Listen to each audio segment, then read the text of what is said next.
Hey there, and welcome back to the Deep Dive. Today we're diving headfirst into a story that, well, it really sent shockwaves through the tech world. And Wall Street, too. It paints this dramatic picture of just how fast the AI race is accelerating. We're talking about a truly monumental deal. It involves a company you probably know, Oracle, but maybe not quite in this context. We've gathered our sources, financial reports, tech analyses, you name it, to really unpack what's going on. Our mission today: to understand this colossal $300 billion cloud infrastructure contract Oracle just landed with OpenAI. And look, this isn't just about the huge numbers. It's really about a strategic pivot that could redefine Oracle, its tech, and maybe the future of AI itself. Indeed. And this deep dive, it's going to highlight not just the immense opportunities this agreement brings up, but also the equally profound risks Oracle is taking on. It fundamentally changes their whole investment story. And for you, it offers this fascinating case study in, high stakes corporate strategy in the age of AI. Okay, let's unpack this. The headline just grabbed everyone. Oracle, the company we all know for its databases, right? Yeah. They sealed a $300 billion deal with OpenAI for cloud compute. And the market went absolutely nuts, euphoric. Oracle had its largest single-day stock gain since, get this, 1992, added a staggering $247 billion to its market cap. Wow.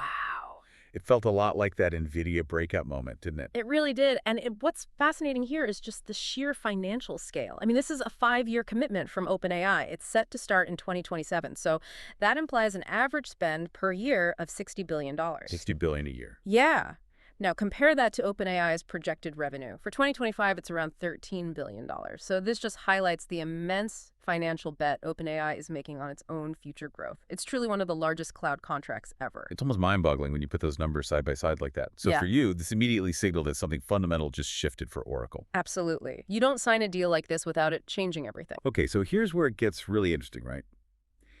This Oracle OpenAI deal, it isn't just a standalone thing. Our sources are telling us it's actually a cornerstone of something much broader, even more ambitious: Project Stargate. What's that about? You're right, it's not in isolation. Project Stargate, well, it's a $500 billion AI infrastructure initiative. It involves a whole consortium of tech giants. We're talking OpenAI, Oracle, Microsoft, NVIDIA, SoftBank. Wow. The goal, Oh. nothing less than building the next generation of AI supercomputers. It was even unveiled at the White House. That signals, national level interest. Some are even calling it a geopolitical effort to establish AI infrastructure dominance, maybe even with international partners. A geopolitical effort, that's serious. And if we connect this to the bigger picture, the physical scale needed for this project is just as staggering.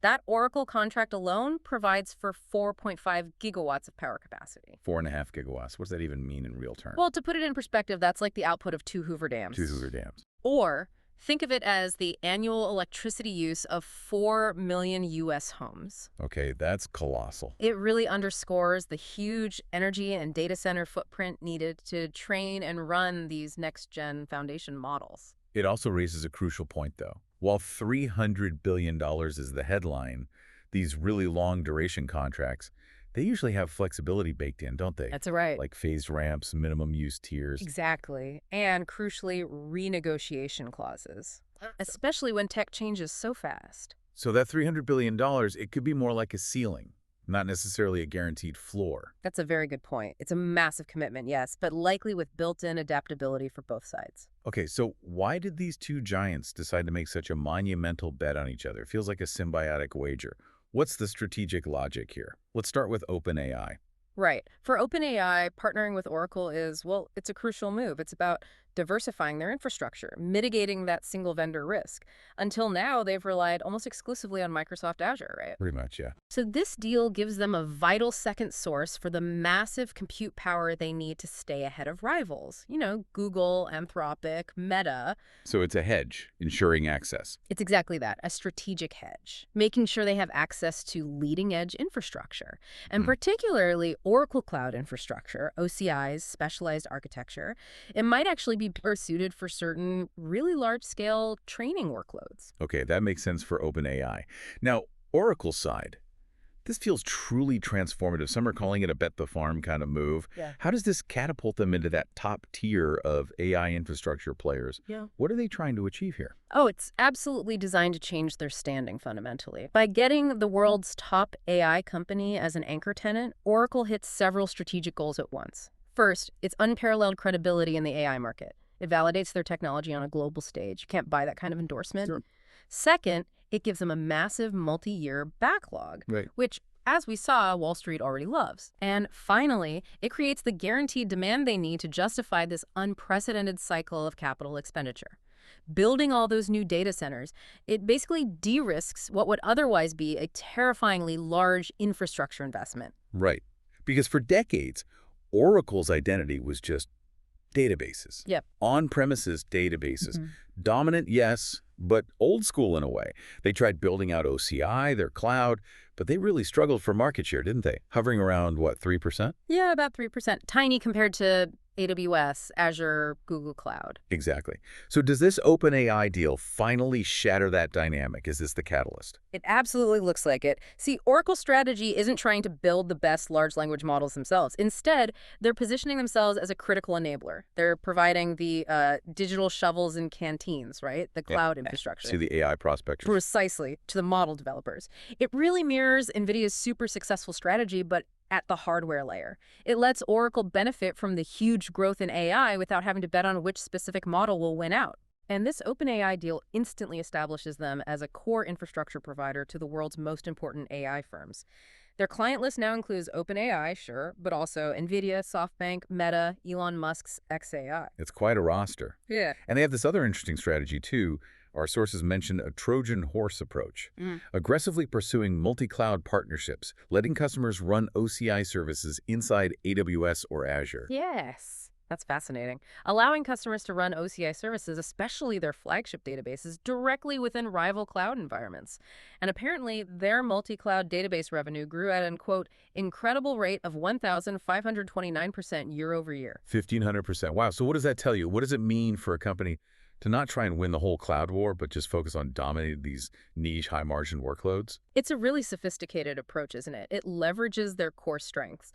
Instead of trying to beat the hyperscalers everywhere, Oracle is focusing where its tech truly shines and where it can get maximum value. It's about securing those specific, high-performance, critical workloads often linked to their database legacy and making themselves essential across multiple clouds. They don't need to be the biggest cloud. They just need to be the most vital for certain really demanding tasks. Okay, so let's dig into those technical reasons then. Why OCI? With giants like Microsoft Azure already a key partner for OpenAI, what specifically made Oracle's tech stand out for a deal this huge? What's the first key differentiator? Well, OCI getting picked is powerful validation, really. It points to specific architectural choices Oracle made when they designed their second-gen cloud. It created this kind of technological moat for certain high-performance workloads. The first key thing, their bare metal GPU instances. Bare metal. Yeah, OCI is pretty unique among the major cloud providers in offering these. It means the AI training applications get direct, non-virtualized access to the raw GPU power. It completely eliminates what people call the hypervisor tax. Okay, explain that hypervisor tax for us. What does that mean in practice for performance? It's basically the performance hit you take when there's a virtualization layer sitting between your application and the actual hardware. Without that layer, you get maximum efficiency, maximum speed. There are no software abstractions slowing things down. Got it. Direct access. Exactly. Yeah. And that leads right into the second and maybe the single most important differentiator, RDMA cluster networking. They call it supercluster. Supercluster. Tell us more. Yeah. Why is RDMA so critical for these big AI jobs? Right. So OCI uses this high bandwidth, ultra low latency network technology called remote direct memory access, or RDMA. What it does is allow thousands of GPUs spread across different servers to talk directly to each other's memory, bypassing the CPUs, bypassing the operating systems. Okay. Cuts out the bottlenecks. Precisely. This network offers substantially more bandwidth. We're talking up to 4 times what AWS offers, maybe 8 times GCP. It's all about letting those GPUs work together seamlessly on these massive training jobs without waiting for data. And you need fast storage to feed all that GPU power, I imagine. Absolutely. You can have the fastest network in GPUs, but if you can't feed them data fast enough, it doesn't matter. So the third key component is OCI using high-performance NVMe storage. This makes sure that those massive data sets can be fed to the GPU clusters at extremely high speeds. So I/O, input-output, doesn't become the bottleneck. Okay, so when you put it all together, the bare metal GPUs, the RDMA supercluster, the fast NVMe storage, what does that tell us about what really matters for these cutting-edge AI training environments, especially compared to the broader services from the other cloud giants? That's a really critical point. For the most demanding AI workloads, raw performance and cost efficiency, they aren't just important, they often trump the sheer breadth of services offered elsewhere. It shows that in this very specific, very high-end niche, specialized infrastructure is winning. And there are numbers to back that up. Yeah, benchmark reports suggest OCI outperforms AWS and Azure by an average of 38-44% for AI training tasks. And it's reportedly 35% less expensive than AWS, 41% less than GCP for models the scale of GPT-3. That's a significant advantage, Absolutely. And underpinning all this, you've still got OCI's enterprise-grade foundations, built with a security-first principle, a zero-trust architecture. which means constantly verifying everything, right? Even inside the network. Exactly. No assumed trust. Plus, extensive compliance certifications, which are absolutely critical for enterprise adoption. Okay, let's switch gears a bit and look at the numbers behind this huge shift. Oracle's Q1 earnings for FY 2026 were actually kind of mixed, weren't they? But the market reaction wasn't about those past results. It was clearly about this fundamental shift in their future growth story.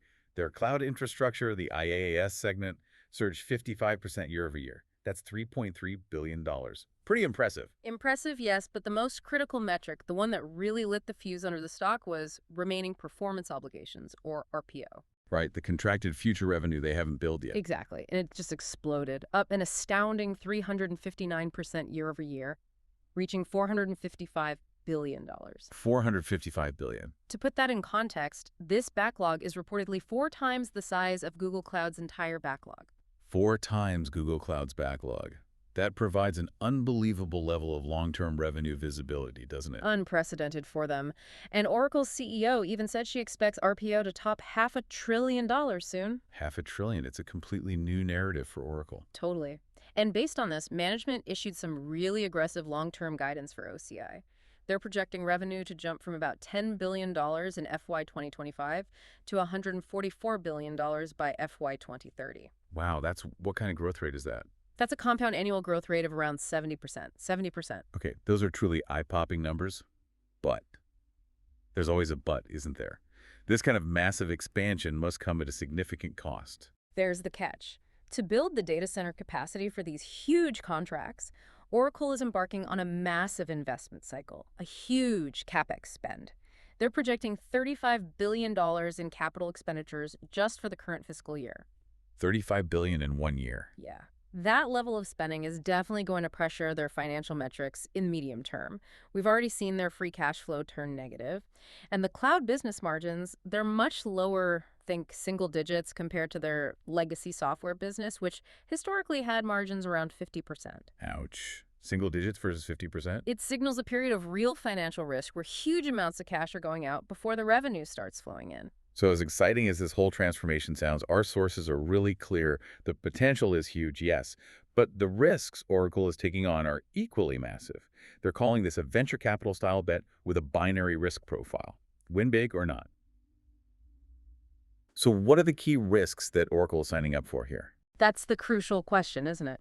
I think the most obvious one is extreme customer concentration risk. Oracle's future revenue, its growth, it's now heavily concentrated on just one client, OpenAI.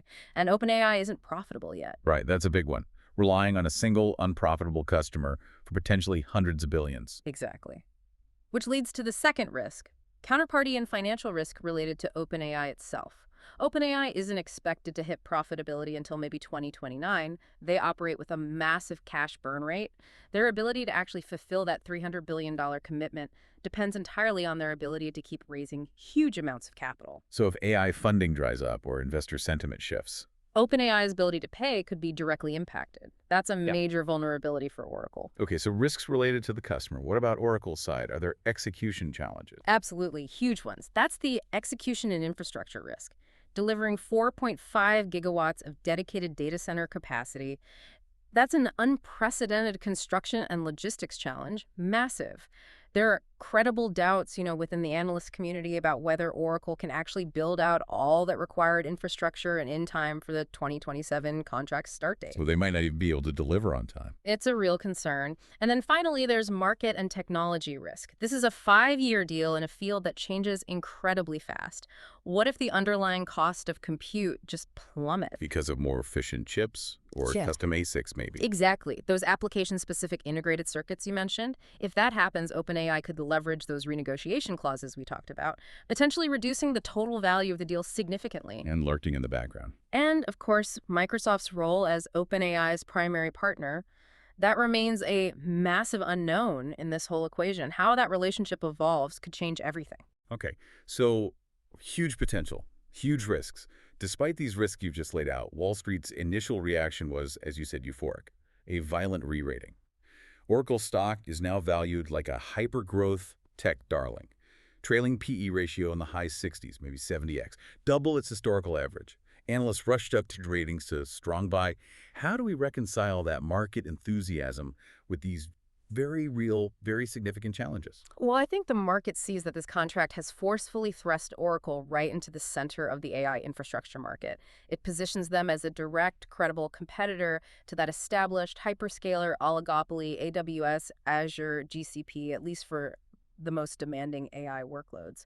Wall Street seems to be betting that Oracle can successfully carve out and dominate this high-performance niche. And it's not just about the OpenAI deal itself, is it? It creates this powerful ripple effect or a halo effect. Yeah. Precisely. That's a key part of the bull case. Their strategy isn't to compete everywhere, remember. It's to dominate this high-performance niche. This landmark deal serves as an incredibly powerful marketing tool.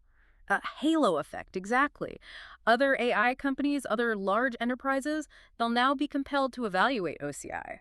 The thinking goes, if it's good enough, powerful enough, cost-effective enough for the creator of ChatGPT, Then maybe it's worth a serious look for our own workloads. exactly. It warrants serious consideration, and that could drive significant incremental revenue from dozens, maybe hundreds of smaller clients, far beyond just the massive OpenAI contract. It's like a stamp of approval. So wrapping this up, what does this all mean for you, for someone listening who's curious about the future of tech and business? Oracle's huge partnership with OpenAI clearly shows a company at a profound inflection point, a real turning point. The investment thesis, the whole story of Oracle, it's been irrevocably transformed from, a stable, maybe slightly boring cash-generating legacy provider to a high-stakes, hyper-growth play squarely focused on the future of AI infrastructure. That's a perfect summary. The bull case rests on Oracle successfully becoming this indispensable partner in the AI revolution, banking on that unparalleled long-term revenue visibility and their demonstrable tech superiority in that niche. The bear case, though, argues they've just taken on an unacceptable level of risk, tying their future so heavily to one single unprofitable customer, facing immense execution challenges and serious short-term financial strain. It truly is a high-risk, high-reward situation. Classic definition. So for anyone watching this space, what should they be tracking? What are the key metrics to watch to see if this massive bet pays off? A few things will be critical. You'll definitely want to track that RPO to revenue conversion rate. Are they turning those contracts into actual money? Also, Oracle's capital expenditure efficiency. Are they building these data centers effectively? OpenAI's financial health is obviously key. Keep an eye on their funding rounds. Absolutely. And the actual progress of the data center build-out. Are they hitting milestones? And, of course, how competitors like AWS and Azure respond. They won't sit still. Oracle's gamble, it really reminds us that even these established giants sometimes have to bet the farm, as they say, just to stay relevant when technology accelerates this fast. But leaves you with a big question, doesn't it? What does it mean when the future of a company Oracle's size is tied so tightly to the success of a single, currently unprofitable startup?